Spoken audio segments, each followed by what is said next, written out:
The rector of the University of Aruba is our next speaker. Ladies and gentlemen, Mr. Glen Thode.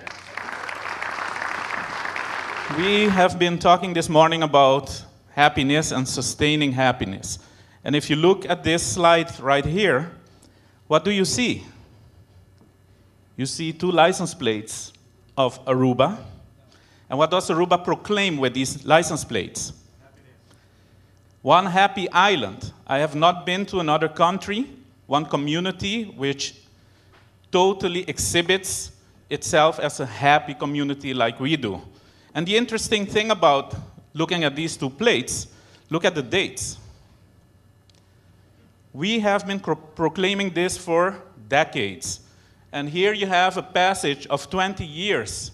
So we, as Aruba, have the idea that we can sustain happiness already. So let's take a look at how we can really establish this as explicitly a policy for Aruba. Happiness, what is it? It is an art. It is, like Ryan said, maybe how we love, how we connect to the stuff around us, to the people around us. It's not only the thought, it's also a feeling. People feel happy, they don't think happy. You can maybe generate happy feelings with happy thoughts, but it's about the feeling and not the thought that counts. So how do we sustain that? And being the rector of the University of Aruba, well, we have to look to science, right? And what does science say about happiness? Here are just a few things, 10 things that science says will make you happy. One of them, of course, is like the seagull. Not only laugh, but smile often. But it also, again, like the seagull, take initiative. Even if you can't fly, fly. Take initiative. Savor every day. Have goals. Make friends. An interesting one, avoid comparisons. And coming back to also the presentation of the first speakers, money. How do we value money? The relationship to money needs to be changed from having it at the pedestal of everything we do to devalue it. And how do we then, in education, translate this? These things science says about happiness, how do we bring this to our kids, to our community? How do we make it our culture? Normally, education is used to create culture, to recreate culture. And how do we educate for sustainable happiness?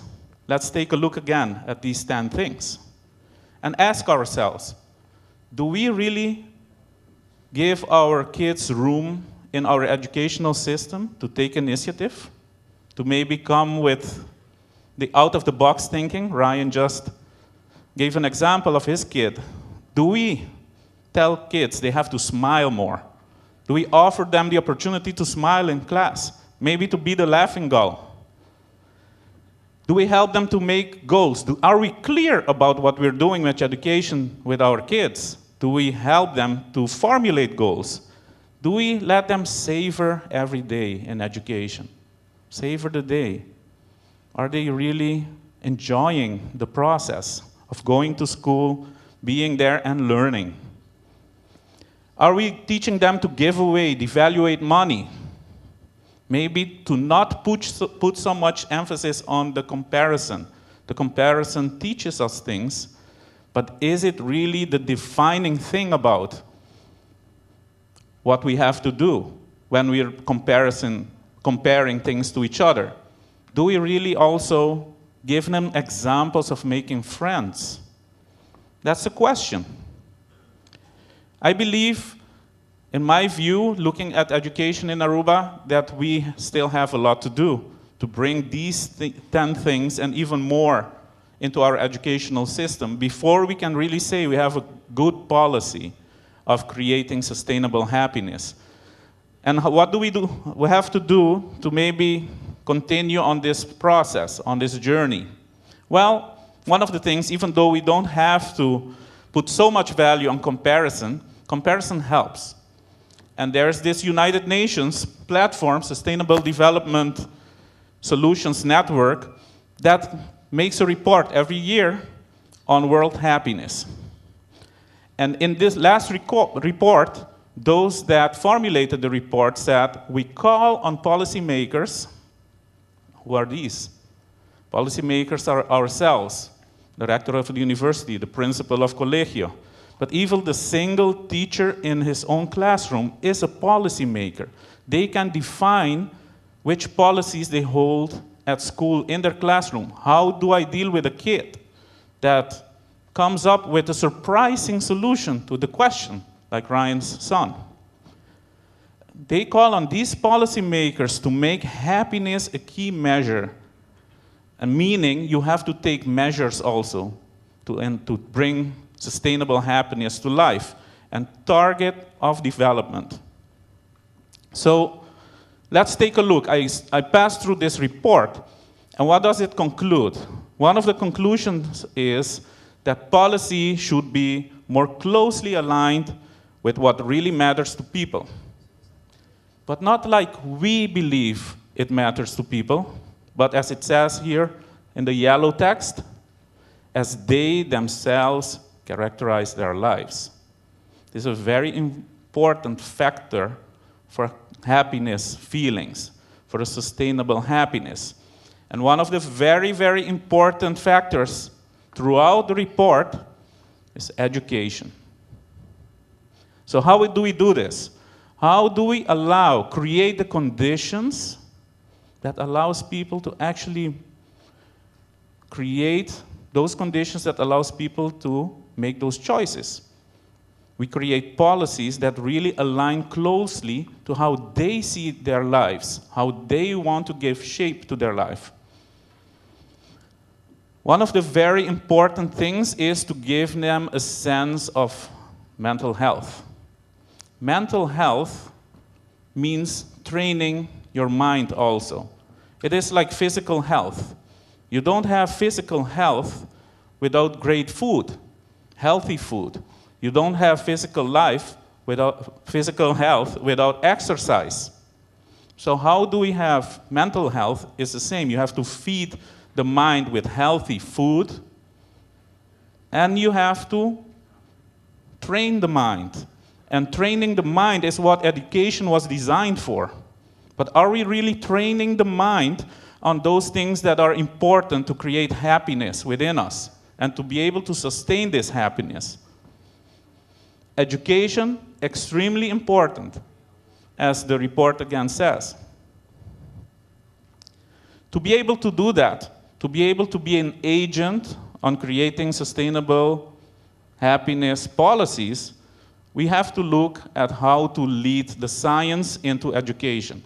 And that means the university needs to be able to do so. To be able to do so, the university needs to have these conditions created from within. And we have researched the world over to see how universities are looking at these challenges and how are they dealing with them. And one important finding was that universities, like they have been functioning for the past centuries, it's not a sustainable model anymore. And that is a worldwide finding. So we have to take a look at how do we change? How do we change this around and create a university that is capable of creating those conditions of sustaining happiness from within? And then to lead the educational field sector and the rest of community into recreating, duplicating those conditions so that we can have policies that create sustainable happiness. Well, one of the very important things that we've seen is, again, the reality. Ryan, in this presentation, they presented the complete development of humanity and the use of technology, the impact of technology within our lives. This is going to change how the future world will be. That world in which my children, Ryan's children, the minister's children, many of our children, and we, when we are old, will be living in, is a completely different world than the ones in the past, the one where our parents grew up in. And what is different about it?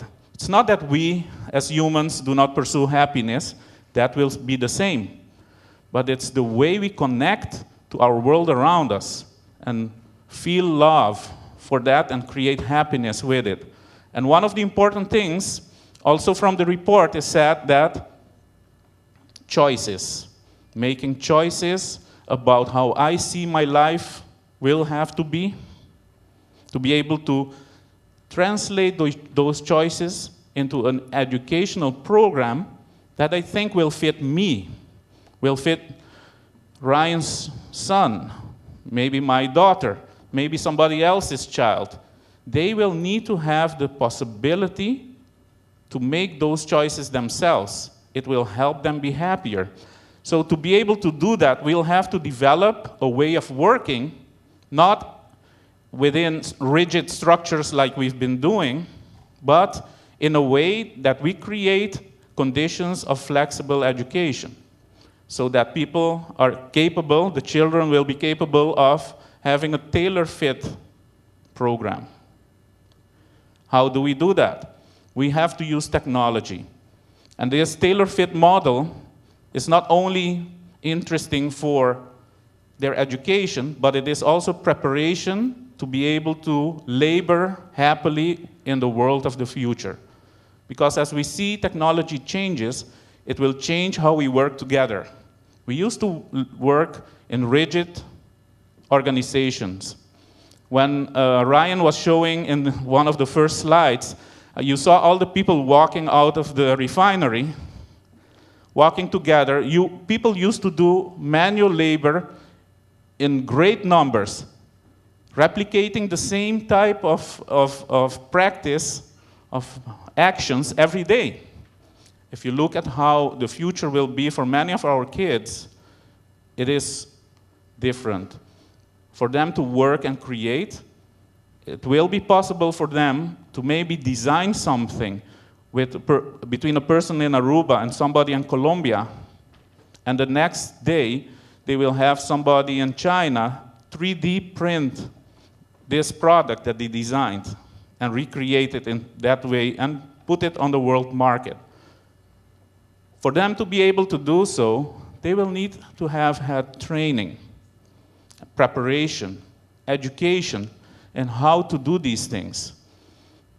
Our educational system will have to mimic, well, not only mimic, but pre-mimic, actually, how the future will be. So for us to prepare these kids for the future, we'll have to prepare the future in education right now. So one of the things is, in us, and the idea we're spreading for today, for me, would be that we have to recreate our university, but maybe our complete educational system also.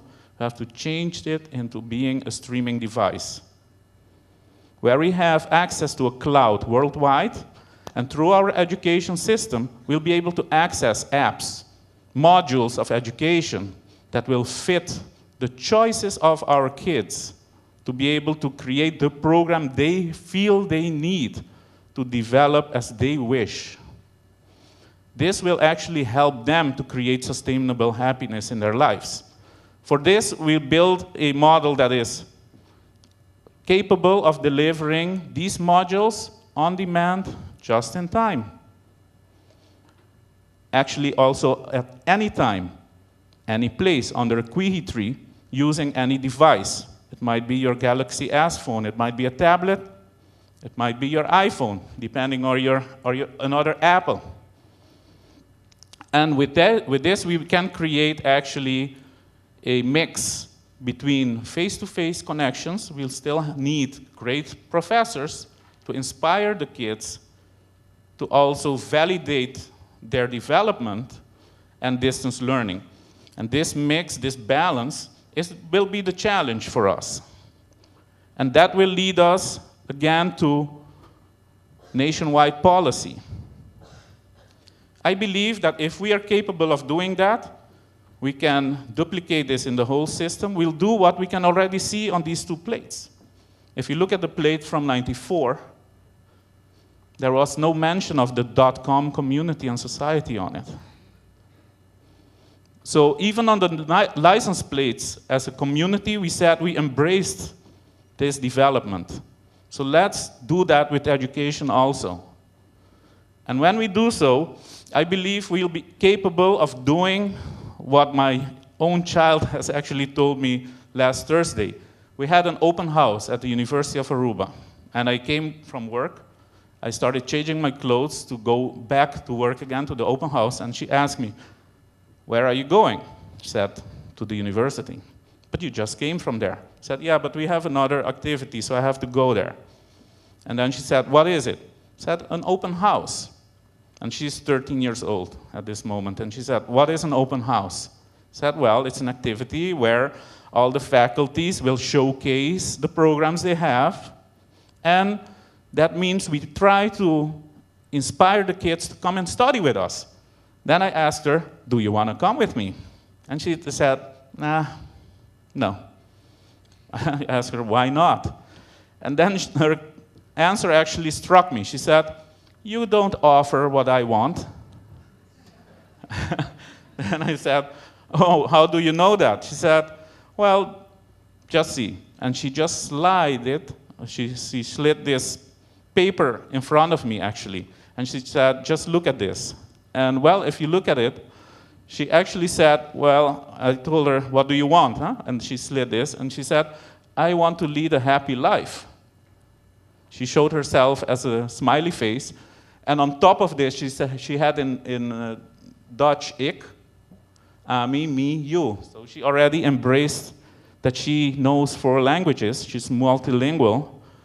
And she actually wants to get just enough money, but she also said it's not about the money, to lead a happy life. And to lead a happy life is to discover the world. Het gaat vooral om het reizen. And here says reizen, meaning to travel. And she actually she likes cooking. So she wants to become a banquet baker. I don't know how to translate that well, but pastry chef. Yes, a pastry chef, thank you. And she would love to have her own restaurant. So I asked her, what would she want, how would she want to learn that?